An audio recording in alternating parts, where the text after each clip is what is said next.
पसमानदा मुसलमानों को वक्फ में कुछ नहीं मिला, आप ये कह रहे हैं? जी जी, अभी तक हम लोग को कोई हक नहीं मिला तो ये बताइए और न उसको कोई लाभ मिला था। कब्रिस्तान आपका जो बना हुआ है किसका है कब्रिस्तान? कब्रिस्तान तो वक्फ का ही है, तो उस इस्तेमाल नहीं होता है? इस्तेमाल होता है, लेकिन उसके अंदर जो उससे लाभ लोग लेता था, आम का पेड़ लगा के, अमरूद का पेड़ लगा के, और जिससे आमदनी होता था वह अपने बाल बच्चों को भरण पोषण करता था, और वही जो आमदनी होता आम अमरूद का पेड़ छोड़िए ना, वक्फ की प्रॉपर्टी में जो आप लोग दफन होते हैं तो उसमें कोई भेदभाव होता है? भेदभाव होता है, उसमें भी है। क्या भेदभाव? उसमें भी है, उसमें पसमानदा लोगों का कब्रिस्तान आप कहीं भी देख लीजिए, उसमें एक तरफ होता है और एक तरफ उन लोगों का होता है। किन लोगों का? वो जो वक्फ पर जिनका कब्जा है। किनका कब्जा वक्फ पर, ये तो पूछ रहे हैं। कब्जा में अगड़ी जातियों का जो उसमें कब्जा होता था। जो आपको समझा रहे थे शहनवाज हुसैन, वो कौन सा पिछड़ी जाति, वो भी तो अगड़ी जाति नहीं है। नहीं नहीं, सारा मलाई तो ही खा गए आप लोग जी का। जी, मलाई नहीं खाए हूँ। हाँ। जब वह लोकसभा में अकेला सांसद थे और कांग्रेस की सरकार थी, तो मजबूरी में इनको जो है रखा गया था मेंबर, तो उसी वक्त से भी आवाज उठाते थे। अरे इन्होंने सारा गरीब मुसलमानों का मलाई खुद खा लिया सारा। नहीं नहीं नहीं, आप नहीं लोग ऐसा कुछ नहीं। दिए? पसमानदा मुसलमान के लिए शुरू से लड़ाई लड़े हैं और आज भी लड़ते आ रहे हैं। और पसमानदा भाजपा के राष्ट्रीय अध्यक्ष कौन है अल्पसंख्यक समाज वाले के? अल्पसंख्यक मोर्चा के ये जमाल साहब हैं। पूरा नाम बताइए ना उनका। जमाल सिद्दीकी साहब। पसमानदा है जमाल सिद्दीकी? पसमानदा नहीं है, हाँ। लेकिन पद पर रहते हुए भी अरे उन्होंने है कि नहीं बताइए ना। हमको जगाने का काम, हम मस्जिद में जाते हैं तो कहा जाता है कि पसमानदा है, बाहर निकल जाए, ऐसे कहा जाता है क्या? नहीं नहीं, ऐसा कुछ नहीं तो है। फिर ये सब वो तो मेरा इस्लाम का अलग कानून है, वक्फ की संपत्ति का अलग कानून है। वक्फ इस्लाम का मस्जिद नहीं की है। कोई संपत्ति नहीं होती है, वक्फ पे ही तो मस्जिद बना है ना। वक्फ के ही संपत्ति से मस्जिद चलता है। हाँ, तो इसलिए फिर- उसमें अगड़ा तो पिछड़ा उसमें नहीं होता है। तो वक्फ पर चलता है, अगड़ा पिछड़ा जी, नहीं जी, होता जी, है। नहीं, नहीं। तो अब आप कहें अगड़ा पिछड़ा कर रहे हैं? लेकिन वक्फ कानून को लेकर बीजेपी जन जागरण अभियान चला रही है। माइनॉरिटी सेल की तरफ से ये बैठक बुलाई गई थी, जिसमें शहनवाज हुसैन और नेशनल प्रेसिडेंट भी इसमें शामिल हुए थे। और जो अल्पसंख्यक समाज के लोग हैं, खास करके पसमानदा समाज के लोग, भाजपा ने उनको बुलाया था। क्या कहा गया इसमें? बोला इसमें कहा गया कि भाई जो वक्फ के आज़ादी के बाद से जो भी एक बड़े मतलब संपत्ति वाले ही उस पर जो एक व्यक्ति विशेष का कब्जा हुआ करता था, जिसमें पसमानदा की आबादी 80% रहते हुए भी हम लोग को जो है आज तक वक्फ में कहीं हिस्सेदारी कोई पद पर नहीं मिलता था। कौन बोल रहा था? और ये जो कांग्रेस की सरकार रहती थी या लालू जी की सरकार थी, अच्छा, उन्हीं का ये नियम जो बना हुआ था कि उसमें पसमानदा मुसलमान को इसमें एक भी मेंबर न बने।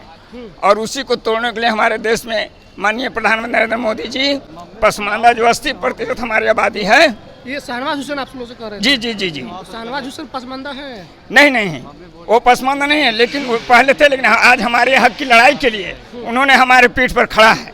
अच्छा, पीठ पर खड़ा है जी, साथ 70% आबादी आपकी है और आपकी भागीदारी होगी। और इसमें अति पिछड़ा का मुस्लिम भी 2 महिला मेंबर इसमें होगी। और जितने भी बड़े बड़े लोग जो वक्फ की संपत्ति को जब्त किया है, यह पहले मैं बता दूं कि अल्लाह की संपत्ति होती है। और इसमें जो है बड़े बड़े मॉल लोग बना दिया है, बड़े बड़े कारखाना खोल दिया है, होटल और लॉज बना दिया है, उससे आमदनी उनके बाल बच्चे कर रहे हैं।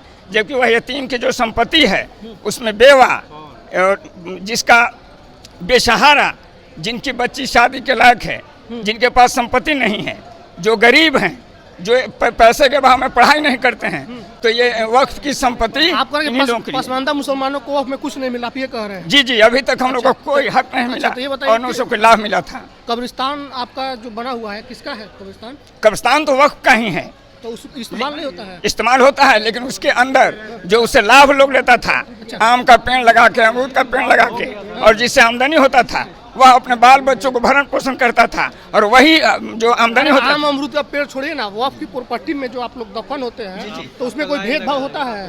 भेदभाव होता है, उसमें भी है। क्या भेदभाव? उसमें भी है, उसमें पसमानदा लोगों का कब्रिस्तान आप कहीं भी देख लीजिए, उसमें एक तरफ होता है और एक तरफ उन लोगों का होता है। किन लोगों का? वो जो वक्फ पर जिनका कब्जा है। किनका कब्जा वक्फ पर, ये तो पूछ रहे हैं। कब्जा में अगड़ी जातियों का जो उसमें कब्जा होता था। जो आपको समझा रहे थे शहनवाज हुसैन, वो कौन सा पिछड़ी जाति, वो भी तो अगड़ी जाति नहीं है। नहीं नहीं, सारा मलाई तो ही खा गए आप जी लोग का। जी, मलाई नहीं खाए हूँ। हाँ। जब वह लोकसभा में अकेला सांसद थे और कांग्रेस की सरकार थी, तो मजबूरी में इनको जो है रखा गया था मेंबर, तो उसी वक्त से भी आवाज उठाते थे।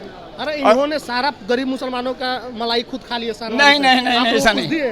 पसमानदा मुसलमान के लिए शुरू से लड़ाई लड़े हैं और आज भी लड़ते आ रहे हैं। और पसमानदा भाजपा के राष्ट्रीय अध्यक्ष कौन है अल्पसंख्यक समाज वाले के? अल्पसंख्यक मोर्चा के ये जमाल साहब हैं। पूरा नाम बताइए ना उनका। जमाल सिद्दीकी साहब पसमानदा है जमाल सिद्दीकी? पसमानदा नहीं है, हाँ। लेकिन पद पर रहते हुए भी अरे उन्होंने है कि नहीं बताइए ना। हमको प्रतिनिधित्व जगाने का किसी ने काम, किया? हमको जगाने का काम कर रहे हैं। आप सुतल हैं? लेकिन इससे हाँ, इससे पहले सोए हुए सोए हुए हैं जी। आप अपना अधिकार नहीं जानते हैं कि आपको नहीं जानते थे, मस्जिद में, लेकिन कांग्रेस और लालू जी की सरकार ने वक्फ बोर्ड की मस्जिद संपत्ति को मरहूम मस्जिद रखा। में जाते हैं तो कहा जाता है कि पसमानदा है, बाहर निकल जाए, ऐसे कहा जाता है क्या? नहीं नहीं, ऐसा कुछ नहीं। तो फिर ये सब वो तो मेरा इस्लाम का अलग कानून है, वक्फ की संपत्ति का अलग कानून है। वक्फ इस्लाम का मस्जिद नहीं की है। कोई संपत्ति नहीं होती है, वक्फ पे ही तो मस्जिद बना है ना। वक्फ के ही संपत्ति से मस्जिद चलता है। हाँ, तो इसलिए फिर- उसमें अगड़ा तो पिछड़ा नहीं होता है। तो वक्फ पर चलता है, अगड़ा पिछड़ा जी, नहीं जी, होता जी, है। नहीं, नहीं। तो अब आप काहे अगड़ा पिछड़ा कर रहे हैं? लेकिन वक्फ की संपत्ति पर जो पसमानदा मुसलमानों का हक होना चाहिए वह मिलना जरूरी है, और इसके लिए हम लड़ाई लड़ेंगे और तो कौन सा हमारे अधिकार? वो साथ तो पूछ रहे हैं, मस्जिद में भेदभाव है ये नहीं है तो मस्जिद- कब्रिस्तान है ये नहीं, तो कहाँ आपको भेदभाव वक्फ किया की संपत्ति से ही मस्जिद चलती है। हाँ। हमको वक्फ तो की वहाँ पर संपत्ति रोका जाता है आपको? नहीं रोका जाता है। तो फिर क्यों ये कह रहे हैं? लेकिन ये वक्फ की जमीन पर जो ये लोग कब्जा करके रखा है, कौन किया है? मॉल बनाकर, जो कांग्रेस और लालू जी की सरकार में दबंगों ने, बे कांग्रेस लालू जी के जमाने से वो अब चल रहा है वो तो आजादी के पहले से ही हाँ, है। तो लालू जी अभी आए हैं थोड़ी। और उन्होंने भी जो कहा, तो कहा तो सिर्फ बात को में ही हम लोग पसमानदा मुसलमान को फंसाकर वोट लेने का काम तो किया। क्या इसमें लेकिन ये जो नया कानून बना है इसमें कोई ऐसा प्रावधान किया गया है कि पसमानदा मुसलमान 50% रहेंगे या 80%? जी, कोई इसमें आरक्षण का व्यवस्था किया गया है? दो महिला अति पिछड़ा से इसमें मेंबर ऐसा होंगे, लिखित में है और जो इसमें? सदर है, अरे उसमें लिखित में है। जी मैं बता रहा हूँ, और इसका जो चेयरमैन बनेगा वह पसमानदा मुसलमान से भी बनेगा चेयरमैन। कहाँ लिखा किसी हुआ एक है? का उसमें कहाँ लिखा हुआ है? कब्जा नहीं रहे। अरे कहाँ लिखा हुआ है? वो तो हम लोग लाए हैं और कहाँ? हम लोग तो जनता को बिल में- बता रहे बिल हैं। में लिखा हुआ है ये? बिल में तो ये लोग विरोध कर रहा है। अरे बिल में कहीं लिखा है कि कोर्ट जा रहा है। अरे सुनिए ना, बिल में लिखा है कि पसमानदा मुसलमान अध्यक्ष होगा, चेयरमैन होगा। बिल में तो लिखा, नहीं ये है। मोदी जी बार कह रहे हैं, हमारी भारतीय जनता काहे पार्टी की गुमराह सरकार कर कर रही है, अच्छा, छोड़िए, हम लोग गुमराह नहीं आप कर रहे हैं। बताइए कि